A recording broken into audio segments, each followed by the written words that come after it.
Hello friends, जय माता दी, राधे राधे। आज मैं आप लोगों को इस वीडियो के माध्यम से सोमवार व्रत की कथा सुनाती हूँ, सावन सोमवार व्रत की। तो जो कि इस प्रकार है। किसी नगर में एक साहूकार रहता था। उसके घर में धन की किसी प्रकार की कोई कमी नहीं थी, बस उसे संतान सुख प्राप्त नहीं हुआ था। वह केवल संतान के लिए परेशान रहता था। पुत्र प्राप्ति की इच्छा से वह हर सोमवार व्रत भी रखता था और पूरी श्रद्धा के साथ शिव मंदिर जाकर भगवान शिव और माता पार्वती जी की आराधना किया करता था। उसकी भक्ति भाव से माँ पार्वती प्रसन्न हो गई और भगवान शिव जी से उस साहूकार की मनोरथ पूर्ण करने का आग्रह करने लगी। पार्वती जी की इच्छा सुनकर भगवान शिव ने कहा कि हे पार्वती, इस संसार में हर प्राणी को उसके कर्मों का फल मिलता है। जिसके भाग्य में जो होता है उसे भोगना पड़ता है। लेकिन पार्वती जी ने साहूकार की भक्ति का मान रखने के लिए, उनकी मनोकामना पूर्ण करने के लिए कहा। तो माता पार्वती जी के आग्रह पर शिव जी ने साहूकार को पुत्र प्राप्ति का वरदान तो दे दिया, लेकिन साथ में यह भी कहा कि इस बालक की उम्र केवल 12 वर्ष ही होगी। माता पार्वती और भगवान शिव जी की बात को सुनकर साहूकार को न तो अत्यधिक प्रसन्नता हुई और न ही दुख हुआ। वह पहले की तरह ही शिव जी की पूजा करता रहा। कुछ समय बाद साहूकार के घर में एक पुत्र रत्न की प्राप्ति हुई। जब वह बालक 11 वर्ष का हुआ तो पढ़ने के लिए उसे काशी भेजा गया। साहूकार ने पुत्र के मामा को बुलाया और उसे बहुत ढेर सारा धन दे करके कहा कि तुम इस बालक को काशी विद्या प्राप्त करने के लिए ले जाओ और मार्ग में यज्ञ कराते हुए जाना, ब्राह्मणों को भोजन कराना, दक्षिणा आदि भेंट में देना। दोनों मामा भांजे इसी तरह यज्ञ करते कराते ब्राह्मणों को दान दक्षिणा देते हुए काशी की तरफ चल पड़े। रास्ते में एक नगर पड़ा जहाँ नगर के राजा की कन्या का विवाह था, लेकिन जिस राजकुमार से उसका विवाह हो रहा था वह एक आंख का काना था, जिसकी जानकारी लड़की और उसके घर वालों को नहीं था। राजकुमार के पिता ने अपने पुत्र के काना होने की बात को छुपाने के लिए एक चाल सोची। साहूकार के पुत्र को देखा, उसने सोचा कि क्यों न इस लड़के को ही दूल्हा बनाकर राजकुमारी से विवाह करा दिया जाए। बाद में इसे कुछ धन वगैरह देकर के भगा देंगे और अपने लड़के के साथ में राजकुमारी को विदा कर वापस लेकर आएंगे। ऐसा सोचकर उसने राजकुमारी से उसका विवाह करा दिया।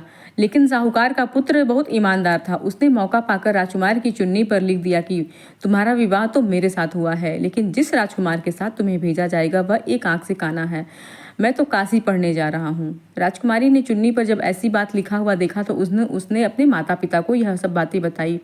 यह सब बातें जानने के बाद तो राजकुमारी के माता पिता ने उस राजकुमार के साथ में अपनी लड़की को विदा नहीं किया और मामा भांजे काशी वहीं पढ़ने के लिए पहुंच गए। वहां पहुंच करके उन्होंने फिर से यज्ञ का आयोजन किया और जिस दिन लड़के की उम्र 12 साल की हुई उस दिन भी उन लोगों ने यज्ञ रखा था। लड़के ने अपने मामा से कहा कि मेरी तबीयत कुछ ठीक नहीं लग रही है मामा। मामा ने कहा कि कोई बात नहीं, तुम अंदर जा करके सो जाओ। शिव जी के वरदान के अनुसार कुछ ही देर में बालक के प्राण निकल गए। मृत भांजे को देखकर मामा विलाप करने लगा, रोने लग गया, रुदन करने लग गया। संयोगवश उसी समय शिव और माता पार्वती उधर से जा रहे थे। पार्वती जी ने भगवान से कहा कि स्वामी, मुझे इधर किसी के रुदन करने की आवाज़ आ रही है और मुझे ये सुनकर अच्छा नहीं लग रहा है। कृपया आप चलिए और उसके कष्ट को दूर करें। तब शिव जी मृत बालक के समीप गए तो उन्होंने देखा और बोला कि ये तो वही साहूकार का बेटा है जिसको हमने वरदान दिया था, इसकी आयु तो केवल 12 वर्ष ही थी, जो कि पूरी हो चुकी है। लेकिन मातृ भाव से विभोर माता पार्वती ने कहा कि हे महादेव, आप इस बालक को और आयु देने की कृपा करें, अन्यथा इसके वियोग में इसके माता पिता तड़प तड़प कर मर जाएंगे। माता पार्वती के आग्रह पर भगवान शिव ने उस लड़के को जीवित होने का वरदान दिया। शिव जी की कृपा से वह लड़का फिर से जीवित हो गया। शिक्षा प्राप्त करके मामा अपने भांजे के साथ नगर की ओर वापस चल दिए। दोनों चलते हुए उस नगर में पहुंचे जहां उसका विवाह हुआ था। उस नगर में उन्होंने यज्ञ का आयोजन किया। उस लड़के के ससुर ने उसे पहचान लिया और महल में ले जाकर उसकी खातिरदारी की और अपने पुत्री को राजकुमार साहूकार के बेटे के साथ में विदा कर दिया।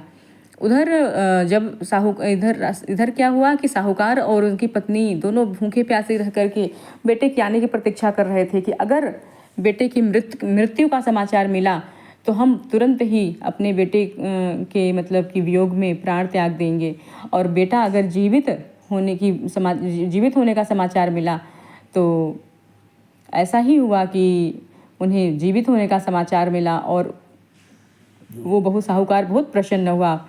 उसी रात भगवान शिव व्यापारी के सपने में आकर कहने लगे कि मैं तेरे सोमवार के व्रत करने से, कथा सुनने से बहुत प्रसन्न हूँ। तेरे पुत्र को मैंने लंबी आयु प्रदान कर दी है। इस प्रकार जो कोई सोमवार व्रत करता है, कथा सुनता है अथवा दूसरों को सुनाता है, उसकी भगवान साहूकार के जैसी ही सारी मनोकामनाएं पूर्ण करते हैं। तो बोलिए भोलेनाथ जी की जय। तो भोलेनाथ जी की कथा समाप्त होने के बाद, कथा आप ज़रूर मतलब जब भी व्रत रखें तो कथा सुने। कथा सुनने के बाद शिव जी की चालीसा, शिव जी की आरती करें और श्रद्धा भाव से करें। जैसे कि साहूकार ने जिस भाव से किया था उसी भाव से करिए।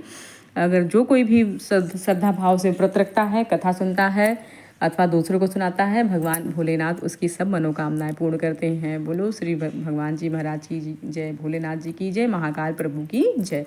तो चलिए आज के इस वीडियो में इतना ही।